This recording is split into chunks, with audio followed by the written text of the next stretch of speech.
오늘 이렇게 또 믿음으로 또 이 예배 자리를 지키신 우리 성도님들을 또 축복하고 또 들려주시는 말씀을 통해서 하나님의 인도하심과 섭리를 좀 더 깊이 깨닫고 또 온전히 여호와 신앙에 집중하는 그런 말씀이 되기를 소망합니다.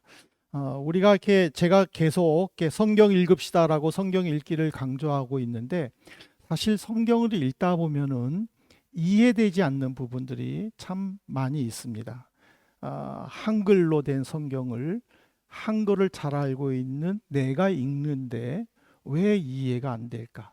그래서 그 이해되지 않는 부분 때문에 종종 성경 읽기가 좀 나가기가 더 어렵기도 합니다. 근데 제가 말씀을 시작을 하면서 오늘 본문 포함 세 종류로 한번 우리 같은 입장에 서서 이 부분은 조금 이해가 되지 않는다라고 하는 거를 한번 같이 말씀을 나누려고 합니다. 첫 번째로는 욥기 1장 8절인데 여호와께서 사탄에게 이르시되 네가 내 종 욥을 주의하여 보았느냐 그와 같이 온전하고 정직하여 하나님을 경외하며 악에서 떠나는 자는 세상에 없느니라. 하나님은 사탄 앞에서 욥을 칭찬했습니다. 야, 욥처럼 하나님을 잘 믿는 사람이 세상에 어디 있느냐.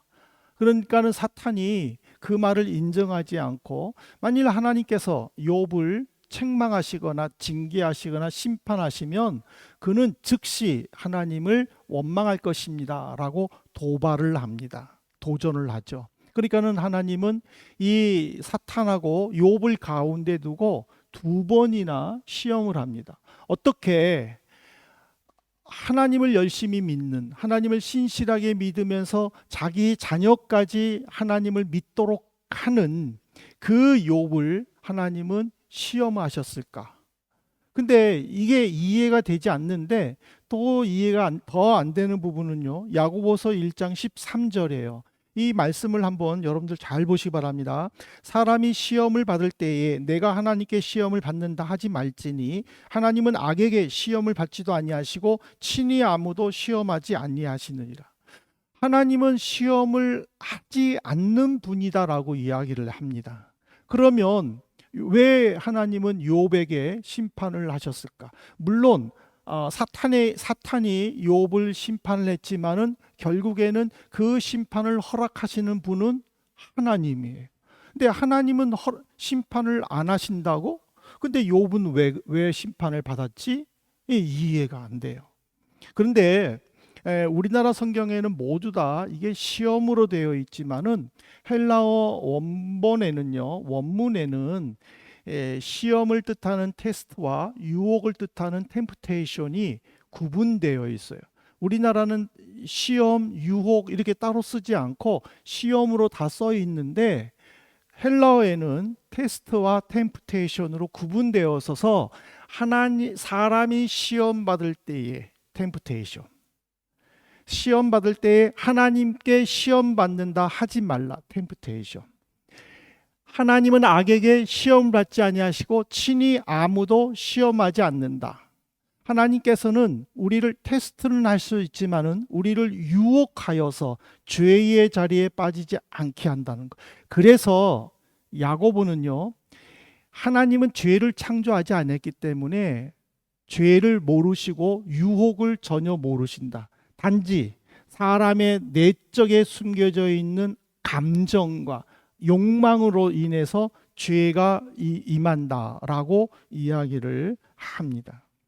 그런데 이제 오늘 본문은요 더 이해가 안 됩니다.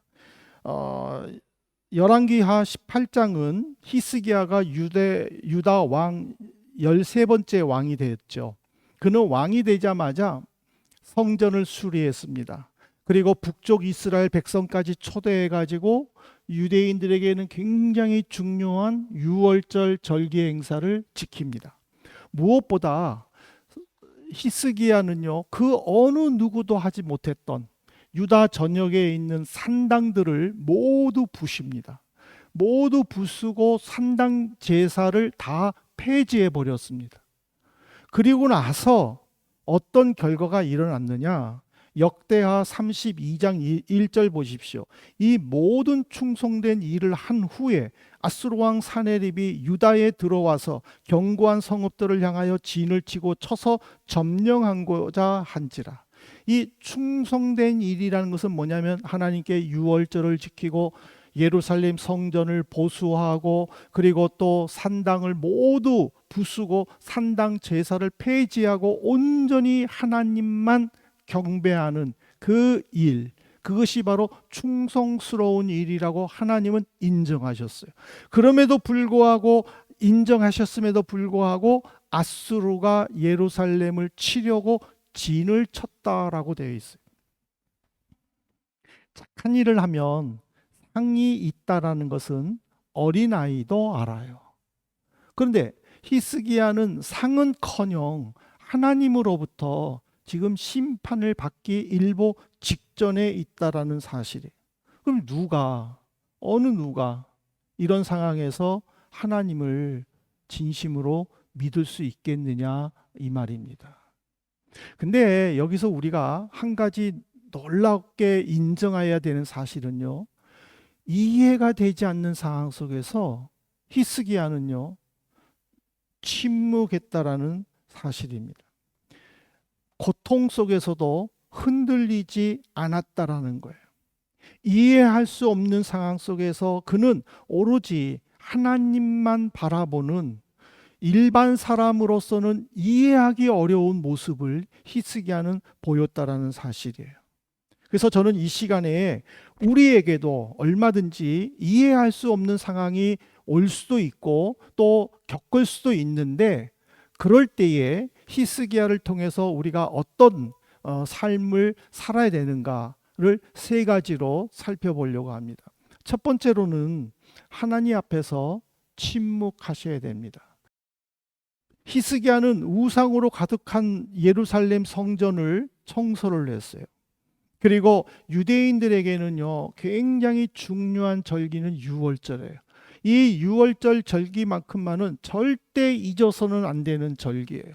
그렇지만은 역대 왕들이 이 유월절 제사를 등한시했어요. 지키지 않았어요. 그런데 히스기야는 이 유월절을 지키기로 작정을 하고 이미 아수르에게 멸망한 북쪽 이스라엘 사람까지 초대해 가지고 같은 민족으로서 우리가 하나님 앞에서 유월절을 지켜야 한다라고 설득하면서 유월절을 지킨 그런 왕입니다. 그럼 이런 왕에게 하나님은 상을 주셔도 부족한데 아수르의 침략으로 국가의 위기가 찾아오게 했다라는 거죠. 보통 사람 같으면은 어떻게 하겠어요? 저 같으면은 내가 이렇게 하나님을 위해서 충성했는데 잘했다 칭찬을 못할 망정 왜 나를 이렇게 어려운 일을 주십니까? 하고 나는 충분히 원망할 수 있을 거라고 생각을 해요. 그런데 히스기야는 그러지를 않았어요. 물론 처음에는 아수르가 쳐들어왔었을 때에는 이 아수르를 물리칠 힘이 없어가지고 왕궁과 성전에 있는 보물들을 모아가지고 다 아수르 군사에게 바쳤어요. 그 보물을 들고 아수르 군사는 갔어요. 그러면은 오지 말았어야 되는데 또 온 거예요. 또 왔는데 이제는 줄 게 없는 거예요. 그래서 히스기야는 아수르하고 더 이상 안 되겠다. 내가 아수르하고 어떻게 해서든지 싸워야 되겠다라고 결심을 한 거예요. 그리고는 기온 예루살렘 성 밖으로 흐르는 기온 시냇물의 그 물을 성 안으로 끌어들이기 위해서 수로를 만든 거예요. 아수르 군사들이 물을 사용할 수 없도록 수로를 만든 거예요. 그리고 예루살렘 성벽이 우리가 그 큐티할 때 말씀드렸지만은 약 800m 높이의 산에 지어져 있는 성이에요. 그렇기 때문에 자연적인 요새도 되지만은 그 성벽들을 튼튼하게 보수한 거예요. 그리고 아수르 군사와 싸울 무기들을 만드는 거예요. 이렇게 장기전으로 돌입하면서도 더 놀라운 사실은 하나님 앞에서 침묵했다라는 거예요. 이렇게 내가 이런 일을 해야 하나 하면서 하나님을 원망하고 불평하는 것이 아니라 이것도 또한 하나님이 내게 주시는 계획이 있을 것이다라는, 하나님의 뜻이 있을 것이라는 그것을 믿고 침묵하면서 기도하면서 준비했다라는 거예요. 시편 39편 9절에 보십시오. 이건 다윗의 고백인데, 내가 잠잠하고 입을 열지 아니하면 주께서 이를 행하신 까닭이니이다. 다윗이 힘들고 사울 왕으로부터 도망다니는 그 어려운 상황 속에서도 입을 다물었다는 것은 뭐냐면, 하나님이 이거를 행할 것이다라는 것을 깨달았기 때문이라는 거예요. 내게 어려움이 왔다. 이거는 하나님께서 내게 무언가를 주시려고 하는, 하나님께서 내게 무언가 말하려고 하는 사인으로 받아들이고 침묵했다라는 거예요. 다윗의 신앙을 본받은 히스기야도 그가 충성스러운 일을 했음에도 아수르 군대가 쳐들어왔었을 때에 그는 제일 먼저 하나님께서 이 일을 통하여 내게 무슨 말씀을 주실까? 이 일을 통하여 하나님은 어떻게 이것을 해결해 나가실까? 그 마음으로 잠잠하며 조용히 기다리고 있었다라는 사실입니다. 모든 것이 하나님으로부터 왔다라는 이 다윗의 고백이 우리의 고백으로 삼는다면은, 우리는 이해할 수 없는 상황 속에서 먼저 하나님을 원망하고 불평하기보다는 하나님 앞에서 침묵을 유지하는 것이 건강한 성도의 모습이다라는 것을 우리는 인정해야 될 줄로 믿습니다. 두 번째로는, 그는 하나님 앞에서 침묵만 하는 것이 아니라 열왕기하 18장 3절에 보면은, 이에 힐기야의 아들로서 왕국 내의 책임자인 엘리야김과 서기관 셈나와 아삽의 아들 사관 요아가 옷을 찢고 히스기야에게 나아가서 랍사게의 말을 전하니라. 그리고 19장에 그는 히스기야는 성전에 가서 자기의 옷을 찢고 하나님께 기도했다라고 되어 있어요. 이 말은 뭐냐면은, 우리가 힘들고 어렵고 이해할 수 없는 상황 속에서 침묵과 동시에 하나님 앞에 옷을 찢는 모습을 보여야 한다는 것이죠. 이 옷을 찢는다라는 것은요, 유대인들에게는 슬픔이나 고통 또는 분노를 나타낼 때 사용하는 단어예요. 예를 들면 사무엘하 3장 31절에 보면은 아브넬이라는 그 사울의 군대 장관이 있었어요. 근데 요압이 그를 죽이지 않습니까? 그 아브넬이 죽었다라는 소식을 듣고 다윗이 유다에 있는 모든 신하들에게, 백성들에게 아브넬의 죽음을 슬퍼하기 위해서 옷을 찢고 굵은 배를 입으라라고 명령을 했습니다.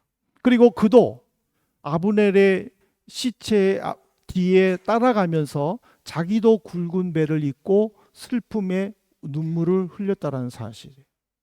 그 다음에 여호수아서 7장 6절에 보면은요, 여호수아는 여리고성을 물리치고 난 다음에 그보다 더 적은 아이성을 앞에 두고, 야, 이 아이성만큼만은 우리가 쉽게 이길 것이다, 정복할 것이다, 자신만만한 마음으로 출전을 했지만은 의외로 싸움에서 지게 됩니다. 그 패배의 원인이 유다 지파 갈미의 아들 아간의 범죄 때문이라는 것을 깨달았을 때에는 그는 이스라엘 장로들과 함께 옷을 찢고 하나님 앞에, 언약궤 앞에서 회개의 눈물을 흘렸다라고 되어 있어요. 그러니까는 아브넬 앞에서는 그 죽음을 슬퍼하는 의미로 옷을 찢었고, 여호수아 같은 경우에는 하나님 앞에서 범죄한 것에 대해서 옷을 찢고 회개했다라는 사실입니다. 이 말은 뭐냐면은, 아무리 생각해도 이해할 수 없는 상황에 부딪힐 때에 우리는 하나님 앞에서 침묵하면서 제일 먼저 보여야 될 모습은 내 옷을 찢는, 하나님 앞에서 회개와 고통의 시간을 가져야 한다라는 거예요. 내가 잘한 것을 놓고 하나님께 항의하는 것이 아니라, 그럼에도 불구하고 하나님 앞에서 내가 무엇을 실수를 했는지, 무엇이 하나님의 마음에 들지 않았는지를 우리는 먼저 돌아봐야 되는 자기 반성의 시간, 고통의 시간을 가져야 된다는 거예요.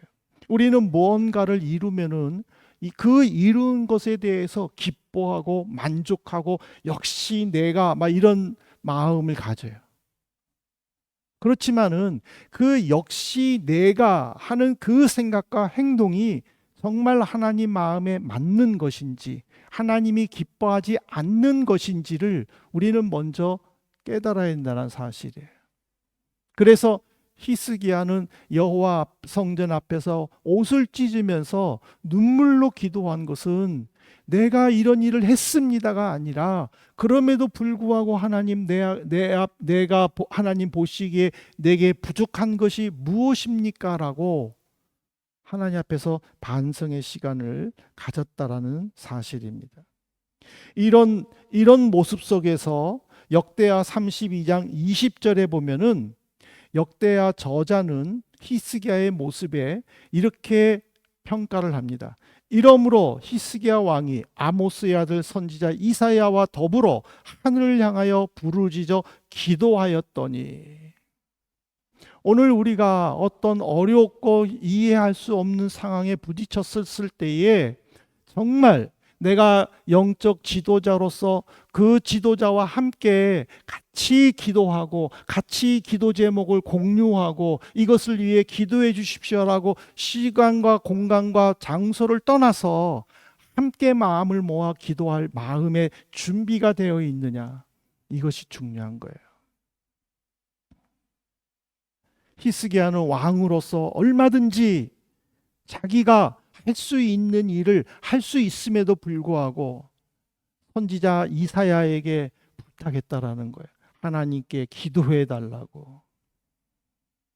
오늘 우리가 힘들고 어렵고 이해할 수 없는 일에 도달했었을 때에 물론 하나님을 원망하는 것이 사람의 일반적인 모습이라고 할지라도 하나님의 구원을 받은 나로서는, 하나님의 은혜를 받은 우리로서는 먼저 교회 지도자와 함께 기도의 자리에 나갈 수 있는 그 마음이 중요하다라는 거예요. 얼마만큼 마음의 문을 열고 하나님께 기도하느냐, 그것이 중요하다는 거예요.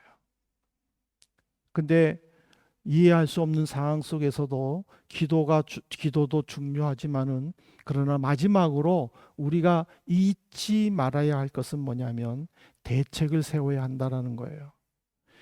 역대하 32장 7절에 보십시오. 너희는 마음에 강하게 하며 담대히 하고 아수르 왕과 그를 따르는 온 무리로 말미암아 두려워하지 말며 놀라지 말라. 우리와 함께 하시는 이가 그와 함께 하는 자보다 크니. 역대하 32장은 열왕기하 18장과 평행 구절이에요. 역대하 기자도 열왕기 기자도 똑같이 히스기야의 모습을 각각 기록하면서 평가했는데, 똑같이 기록한 것이 뭐냐? 히스기야는 신하들과 상의하고 성벽을 보수하고 적군들과 싸울 필요한 무기들을 넉넉하게 준비하고 그리고 또 물을 끌어들여서 아수르의 장기전에 돌입했다라는 거예요. 그리고 나서 또 병사들하고 또 백성들에게 흔들리지 말도록 마음을 굳게 하도록 단단하게 하나님만 바라보라고 간곡하게 요청했다라는 거예요. 우리가 어떤 것이든지 간에 인간적으로 할 수 있는 모든 일을 했다 할지라도 중요한 것은 뭐냐면 정말 우리가 하나님을 바라볼 수 있는 그 마음을 함께 가져야 된다라는 거예요. 그것을 히스기야는 왕으로서 백성들에게 권면한 거예요. 우리가 이렇게 준비했다. 이제 우리는 하나님만 바라보자. 이것이 바로 세워야 할, 지도자가 세워야 할 대책이라는 거예요. 가장이 집안을 위해서 세워야 할 대책이라는 거예요. 학생이 학업을 위해서 세워야 할 대책이라는 거예요. 오늘 우리는 내가 준비한 것이 무엇이고 이를 통해서 하나님이 어떻게 역사할 것인가를 내가 얼마만큼 하나님을 의지하고 있는지 한번 생각해 봐야 한다는 사실입니다. 왜냐하면 어려움을 극복할 수 있는 힘을 주시는 것은 하나님께서 우리에게 주시는 힘밖에 없다라는 거예요. 사람이 옆에서 아무리 힘을 주고 용기를 준다 해도 이해할 수 없는 상황에 빠졌을 때는 그 말이 마음에 와닿지 않는다라는 거예요. 그래, 조금만 참아, 조금만 기다려, 하나님이 도와주실 거야. 이게 마음으로 와 닿습니까? 위로가 됩니까? 아멘은 하지만은 하나님이 내 옆에 계시다라는 느낌이 없기 때문에 위로가 안 된다라는 거예요. 그렇지만은 하나님께서 직접 그 영혼을 어루만져 주시고 그에게 걱정하지 말라고, 두려워하지 말라고 말하면은 하나님은 하나님의 그 음성과 임재를 깨달은 그 사람은요, 힘을 가질 수 있는 거예요. 용기를 가질 수 있는 거예요. 여러분들에게 하나님께서 주시는 말씀이 무엇입니까? 제가 몇 달 전에도 설교했잖아요. 하나님께서 주시는 개인적인 말씀을 붙잡으시라고. 그러면서 내가 제 간증을 했잖아요. 저는 이사야 41장 10절이라고. 여러분들의 마음속에 중요한 거는요, 하나님이 나와 함께 했다라는 이게 중요한 거예요. 내가 아무리 어떤 대책을 세우고 내가 아무리 어떤 만반의 준비를 다 했다 할지라도 이 상황이라는 것은 말할 수 없는 거예요. 옛날에 우리 전사님이 사업하면서 이런 말씀을 하셨잖아요. 아, 이번에는 사람이 많이 올 것이다. 근데 많이 준비했는데 많이 안 왔어. 그리고는 아유, 이제는 날도 더워서 별로 안 올 거야 했는데 막 갑자기 와가지고 그러니까 우리가 아무리 어떤 상황을 예측하고 그 상황에 대비하기 위해 어떤 준비를 한다 할지라도 늘 맞아떨어지는 일이 없다라는 거예요. 그렇기 때문에 우리는 늘 당황하고 방황하고 그래서 의심할 수밖에 없는 거고, 그렇지만은 그런 순간에도 하나님을 의지한다면 내가 이 상황이 이해되지 않아 자포자기할 순간이라도 하나님은 그를 붙잡아 주실 줄로 믿습니다. 그럴 때에 그 위기가 기회가 되는 거예요. 그 거침돌이, 방해하는 돌이 그게 내가 위로 올라설 수 있는 반석으로 변할 줄로 믿습니다. 이제 말씀을 마치겠습니다. 사랑하는 성도 여러분, 우리에게도요, 얼마든지 히스기야와 같은 상황에 부딪힐 수 있어요. 내가 열심히 준비하고 내가 열심히 노력하고 그리고 또 주님 말씀에 순종하고 주님께 기도하면서 이것만큼 많은 간곡하게 부르짖음에도 불구하고 나쁜 일이 찾아올 수 있다라는 거예요. 그럴 때 어떻게 하시겠습니까? 내가 주님을 위해 충성했는데, 내가 시간과 물질을 희생하면서까지 주님을 섬겼는데 겨우 이렇게 우리가 말해서야 되겠느냐라는 거예요. 원망하기보다는 먼저 우리는 침묵의 자리로 들어가야 될 줄로 믿습니다. 왜냐하면 전도서 5장 2절에 보십시오. 너는 하나님 앞에서 함부로 입을 열지 말며 급한 마음으로 말을 내지 말라. 하나님은 하늘에 계시고 너는 땅에 있음이니라. 그런즉 마땅히 할 말을 적게 할 것이니라. 급한 말이라는 것은요, 조급하거나 쓸데없는 말을 하염없이 늘어놓는 것을 말하는 거예요. 마음이 급하다고, 마음이 불안하다고 쓸데없는 말을 함부로 하염없이 늘어놓지 말라는 거예요. 내 마음에서 우러나온 말을 나는 해야 돼. 물론 그것이 진실이란 말이라 할지라도 입에서 나오는 대로 말하지 말라라는 거예요. 오직 하나님 앞에서 조심스럽게. 우리가 종종 이런 말을 하잖아요. 내가 말을 내뱉어요. 그리고 나서 나는 뒤돌아서면 다 잊어버려. 나는 이제 전혀 없어. 뒤끝이 없어. 하는 분들이 많이 있잖아요. 그러나 이미 그 뱉은 말로 인하여 상처받았잖아요. 그럼 뒤끝이 없는 게 아니라 상처를 받았다라는 거죠. 그렇기 때문에 급할수록, 당황할수록 침착해야 되는 것은 뭐냐면, 이 말로 인하여 누가 상처를 받을 수 있을 것이라는 그 마음의 준비를 해야 된다는 것을 가르쳐 주는 거예요. 하나님 앞에서 침묵하며 하나님만이 모든 것을 아신다라는, 하나님이 이 일을 주신 것은 하나님께서 계획이 있으시다라는 것을 우리가 믿는 그 마음이 중요할 줄로 믿습니다. 사랑하는 성도 여러분, 히스기야에 있어서 큰 장점은요, 이해되지 않을 때 즉시 반응하는 것이 아니라 하나님 앞에서 겸손한 마음으로 기도하면서 자기의 잘못을 찾고 회개의 자리로 나아갔다는 사실이에요. 그것을 하나님은 기쁘게 받으신 거예요. 제가 이후에 말씀은 준비하지 않았지만은 하나님은 그 히스기야의 기도로 인하여 아수르 군사 18만 4천 명을 일시에 죽이셨어요. 그리고 교만한 말을 내뱉은 사내립을 자기의 두 아들에 의해서 고국으로 돌아가서 살해를 당했어요. 하나님께서 해결해 주실 때에 모든 것이 알레스 인 오아둥, 모든 것이 평안하다라는 거예요. 모든 것이 정상적으로 돌아간다는 거예요. 우리의 힘이 아니라, 내 지혜와 능력이 아니라 오직 하나님, 그 하나님만 의지하는 우리 성도님들 되시기를 진심으로 바랍니다. 그래서 여러분들 앞에 이해할 수 없는 상황이라 할지라도 주님만이 아십니다. 에스겔처럼 고백하고 주의 인도하심으로 여러분들이 넉넉하게 견뎌내고 이겨내고 극복할 수 있는 우리 한민의 성도님 되시기를 주님의 이름으로 축복합니다.